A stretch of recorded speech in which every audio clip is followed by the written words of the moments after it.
Hey, college football fans, this is Gary Greene, longtime sports handicapper and professional sports bettor here in Las Vegas for the past 35 years. And this is your Gary Wins videos and my favorite video of the year to make each and every year. And this is my favorite football game to watch all season long. And it's Army-Navy time. Saturday at noon Pacific, 3 p.m. Eastern time on CBS, we get to watch the most patriotic kids in the country and the most fun game. And this time around, Army is installed a 6.5-point favorite, and the total in this game is 39. This game is in Landover, Maryland. And I love the Final Four. I love the World Series. I love the Super Bowl. But again, this is my favorite game.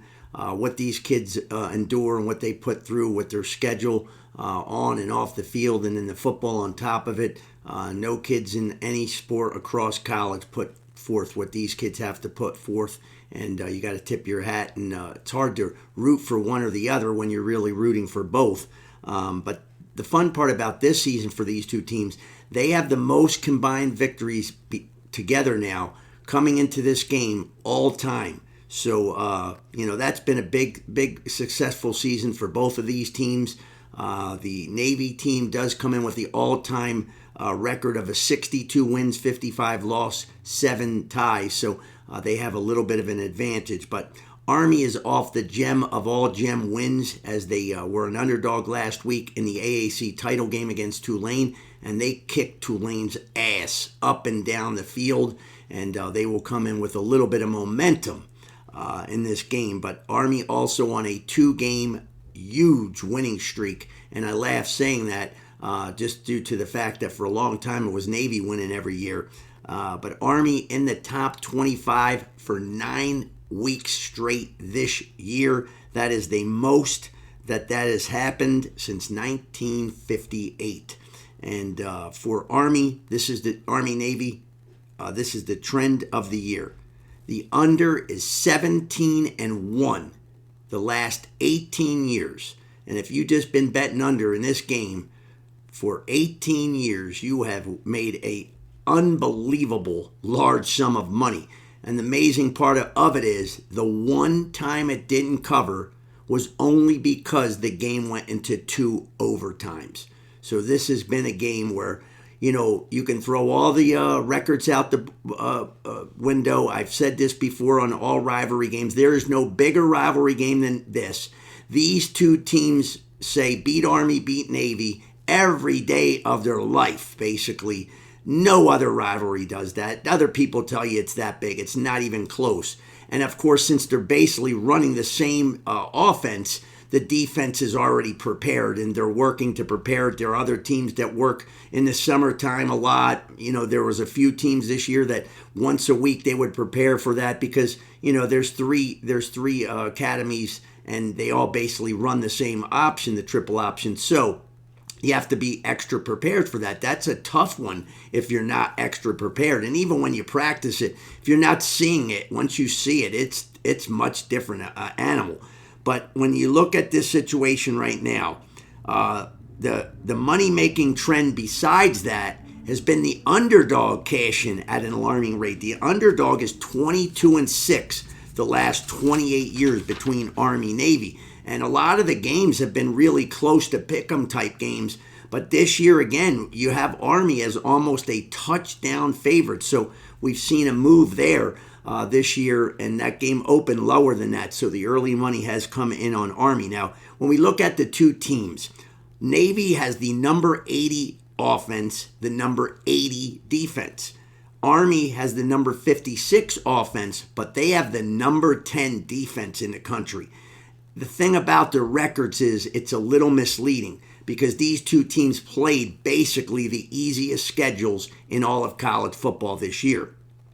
The bad news basically is that, somebody's got to lose. And for me, as a fan of both of these teams, it's hard, again, to watch either one of them lose. You almost feel bad. Like, you're happy for the winner, but you feel bad for the loser. And, of course, in betting world, nobody gives a shit. If you bet Navy and they win, you're happy. You don't give a shit if Army loses. And the same thing, vice versa, if it's the other way around. But we look at the two quarterbacks, and these two teams really have really good quarterbacks this year. Navy's quarterback, Horvath, 156 pass attempts, which is a very high amount for an academy.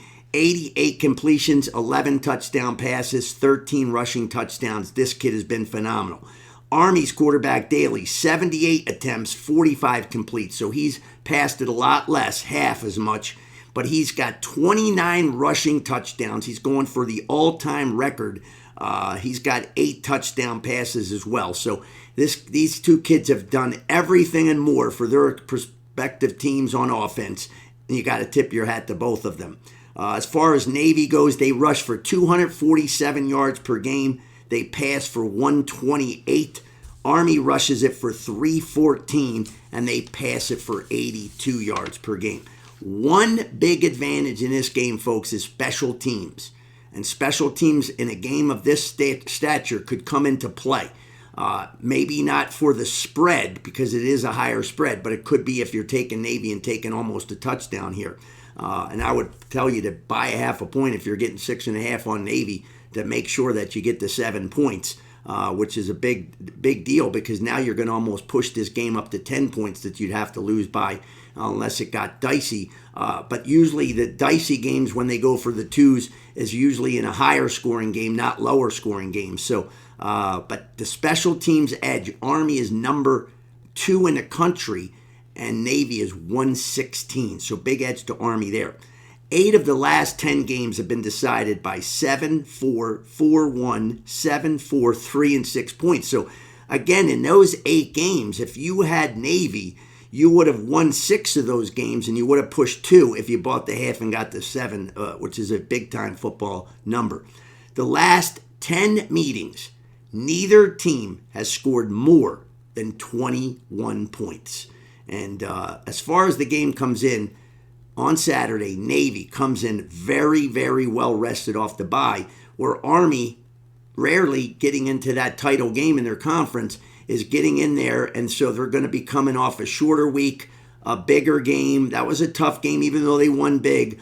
That was a hard-hitting game, and so they're going to be a little bit more beat up still. Was a good game for Navy to get themselves healthy because folks don't know this, but these kids at Army and Navy have the strictest time schedule between schoolwork, their service stuff, the football stuff. I mean, it goes on from 5 in the morning right till like 10 o'clock at night, and it's nonstop. So these kids are pushed to the limits, and that's why you have to tip your hat to them. But again, at least the Navy kids were able to get some rest, so they do have a little bit of extra, probably legs, probably you could say, this late into the year going into this game on Saturday afternoon. So it's a great game. Obviously, you know, if you haven't been betting the under all these years, you haven't been on the train to success for cashing in tickets. Same with the underdogs. But again, there's probably value in both of the sides there, under the 39 and the 7 points. Again, if you were to buy it, it could be 6.5, and that I guess is fine. A lot of people won't buy half a points in that situation. But in a game that you would expect a lower scoring game, you want to get the football number there. A lot of these games can be 3-3, 6-6, and then all of a sudden somebody picks off a big run, breaks away, and scores a touchdown, and the final score could be 13-6, and you don't want to be losing that game if you're taking 6.5 points. That's just poor betting. So best game of the year to watch. Enjoy it. Show the respect to these kids. I hope the audience is out there. Nothing better than watching that crowd and seeing half the kids on one side with the Army gear, the other half with their Navy gear and their trench coats, and it's going to be cold out on Saturday morning, or on Saturday afternoon when they kick off for this game. So watch this game, enjoy this game, and go Army and Navy. That's my pick for this one. Hope you enjoyed this video, and this is one of Gary Wynn's videos. Be sure to check out all my other videos, including my previews of the Sunday and Monday night football games in the NFL for week number 15, where we'll try to increase our 15-3 season record on our top prop picks of these games. And that's if I don't have a selection on the game. And I don't always pick Thursday, Sunday, and Monday games just because they're standalone games. I pick what's the best games on the board. And I always said, if a Monday night game was on Sunday and I wouldn't have bet it on Sunday, what the hell am I betting it on Monday for? That's why I'm a winning bettor, and that's why a lot of people aren't. You don't have to bet every single game. And those of you that bet this Thursday night game between the 49ers and the Rams, God bless you, and you enjoyed it. I'm sure that was a real fun one, exciting. But again, that was a tough game to begin with. You knew it was going to be raining if you did your homework, and it turned out to be exactly what most expected, and it was a close game back and forth. And scoring was tough a little bit because of the rain, but both defenses played fantastic. But again, folks, the lesson of being a winning bettor long term is you don't have to bet every single standalone game just because it's Thursday night, Sunday night, Monday night. I know that it's not as fun to watch, but if you do your homework, and a lot of these videos I try to help you, at least if you're not prepared, that I did the work so you didn't have to, use the information and then make your bets with a little bit more help involved there so that you're more informed before you make a bet. That's all you can do in betting. The more time you put in, the more chances that you are to increase your winning percentage and hopefully becoming a winning bettor. Most people are not going to be winning bettors. It's a hard thing to do. And most important thing is don't bet parlays, and you'll at least stay in the game longer. So if that helps anybody, then that's great. I've been trying to preach this for 35 years on radio shows and TV shows and everything else that I've done, articles, my magazine, the Blue Book, and hopefully everybody can have a happy holidays. Don't bet what you cannot afford to lose, folks, and it'll be a much happier one. Have a great weekend ahead.